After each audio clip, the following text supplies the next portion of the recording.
بسم اللہ الرحمن الرحیم۔ السلام علیکم۔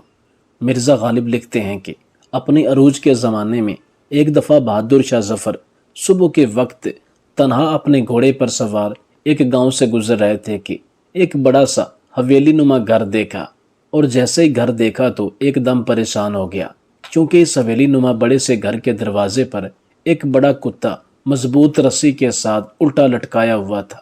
بہادر شاہ ظفر اپنے گھوڑے سے اترا اور اکیلا جا کر اس حویلی کے باہر بلند آواز میں پکارتا ہے تو ایک آدمی باہر نکلتا ہے جو حویلی کا مالک ہوتا ہے، لیکن اسے نہیں پتا ہوتا کہ میرے سامنے کھڑا شخص بہادر شاہ ظفر ہے۔ یہ آدمی بہادر شاہ ظفر کو اپنے اندر گھر لے جاتا ہے اور اسے کھانے کی پیشکش کرتا ہے، چونکہ اس وقت یہ آدمی خود بھی کھانا کھا رہا ہوتا ہے، لہٰذا بہادر شاہ ظفر بھی اس کے ساتھ بیٹھ کر دوستانہ ماحول میں کھانا کھانے لگتا ہے۔ اس آدمی نے بہادر شاہ ظفر کی بڑی مہمان نوازی کی، بغیر یہ جانے کہ یہ وقت کا بادشاہ بہادر شاہ ظفر ہے، کیونکہ اس دور میں ٹی وی اخبارات تو ہوتے نہیں تھے کہ وقت کے بادشاہ اور دیگر وزراء کو ہر آدمی جانتا ہو۔ یہ شخص ایک سیدھا لیکن ذہین و فطین آدمی تھا اور اپنے کام سے کام رکھتا تھا۔ بہادر شاہ ظفر کی بار بار نظر دروازے پر لٹکے ہوئے کتے پر پڑتی۔ بہادر شاہ ظفر نے اس حویلی کے مالک سامنے بیٹھے شخص سے پوچھا کہ آپ نے اپنی حویلی کے دروازے پر اس کتے کو کیوں لٹکایا ہوا ہے؟ تو اس آدمی نے کہا کہ آپ پہلے آرام سے کھانا نوش فرمائیں، بعد میں آپ کو بتاتا ہوں۔ کھانا کھانے کے بعد بہادر شاہ ظفر نے پھر سے دروازے پر لٹکے کتے کا سبب پوچھا تو اس آدمی نے واضح بتانے سے انکار کر دیا اور اتنا کہا کہ آپ کو میری مہمان نوازی کیسی لگی؟ بہادر شاہ ظفر نے اس کا شکریہ ادا کیا کہ آپ بہت ہی مہمان نواز اور سخی انسان ہیں، لیکن آپ یہ بتائیں کہ اس کتے کو اپنے دروازے پر کیوں پھانسی پر لٹکا رکھا ہے؟ تو اس بزرگ نے بہادر شاہ ظفر سے کہا کہ اس کتے کو دروازے پر لٹکانے کا سبب آپ مت پوچھئے، اسے آپ چھوڑیے۔ بہادر شاہ ظفر کو اس کے یہ الفاظ سن کر بڑا غصہ آیا۔ وہ اس سے فوری سزا دے کر بھی یہ راز پوچھ سکتا تھا، لیکن وہ نہ جانے کیوں خاموش ہو گیا، یا وہ حقیقت جاننا چاہتا تھا کہ اگر میں نے اس پر سختی کی تو شاید یہ کوئی اور بات نہ کر دے اور یہ راز ہی رہ جائے۔ اس لیے بہادر شاہ ظفر اپنی اصل پہچان چھپائے بغیر ہی اس سے یہ جاننا چاہتا تھا کہ آخر آپ نے اپنی حویلی کے دروازے پر اس کتے کو الٹا کیوں لٹکایا ہوا ہے؟ آخر اس کے پیچھے کیا راز ہے؟ اور اس سخی انسان نے جو شکل سے بہت ہی بھولا معلوم ہوتا ہے، اس نے یہ حرکت کیوں کی؟ بہادر شاہ ظفر محسوس کر رہا تھا کہ یہ آدمی اس موضوع پر بات ہی نہیں کرنا چاہتا۔ بہادر شاہ ظفر نے اپنا وقت ضائع ہوتا محسوس کیا تو اس نے بڑے خوش اخلاقی سے اس سے اجازت چاہی اور اپنی منزل کی طرف روانہ ہو گیا۔ لیکن بہادر شاہ ظفر بہت زیادہ اضطرابی کے عالم میں تھا۔ ساری رات بہادر شاہ ظفر سو نہ سکا۔ وہ اس راز کو اسی طرح جاننا چاہتا تھا جو بالکل حقیقت تھی۔ بہادر شاہ ظفر نے سوچا اگر میں نے اس پر سختی کی تو شاید یہ مجھے کوئی بناوٹی کہانی سنا دے اور حقیقت سے پردہ نہ اٹھائے۔ اگلے دن بہادر شاہ ظفر ایک تھیلی میں سونے کی ڈلی ڈال کر اسی حویلی والے آدمی کے پاس گئے اور کہا کہ بھائی، میں ساری رات سو نہیں سکا، میں تجھے اپنی طرف سے یہ سونے والی تھیلی دینا چاہتا ہوں، لیکن میری شرط یہ ہے کہ تم مجھے صرف یہ بتا دو کہ تم نے اپنی حویلی کے باہر دروازے پر کتے کو کیوں لٹکایا ہوا ہے۔ میں ایک طویل سفر کر کے خاص طور پر تم سے یہ پوچھنے کے لیے آیا ہوں، لہٰذا مہربانی کر اور مجھے بے چین نہ کر، اس حقیقت سے پردہ اٹھا دے۔ بہادر شاہ ظفر پہلے ہی سمجھ چکا تھا کہ یہ ایک سخی انسان ہونے کے ساتھ ساتھ ایک عقل مند اور دانا آدمی ہے، اور اس کتے کو لٹکانے کے پیچھے ضرور کوئی نہ کوئی بڑی حکمت ہے۔ اس سخی آدمی نے سامنے بیٹھے بہادر شاہ ظفر کو معمولی سا انسان سمجھتے ہوئے کہا کہ اگر آپ اس قدر اضطرابی کی حالت میں ہیں کہ آپ کو ساری رات نیند نہیں آ سکی تو میں آپ کو اس حقیقت سے آشنا کر دیتا ہوں، وہ بھی صرف اس لیے کہ آپ مجھے اس راز کی ایک بڑی قیمت ادا کر رہے ہیں۔ بہادر شاہ ظفر نے وہ سونا اسے دیا۔ اس بزرگ نے وہ سونا اپنے قبضے میں کر لیا تو بہادر شاہ ظفر نے کہا کہ اب آپ کی شرط پوری ہو چکی ہے، لہٰذا آپ مجھے حقیقت بتائیں۔ اس حویلی کے مالک نے کہا کہ میں ایک چرواہا ہوں اور کافی لمبے عرصے سے میں یہ کام کرتا آ رہا ہوں۔ میرا بھیڑ بکریوں کا بہت بڑا ریوڑ تھا اور یہ کتا ان کی حفاظت کے لیے تھا۔ میں نے اس کتے کو دیکھتے ہوئے اسے بڑے مہنگے دام خریدا تھا، پھر ہر دن اسے اچھی خوراک کھلاتا، اس پر ہزاروں روپیہ خرچ کرتا تھا،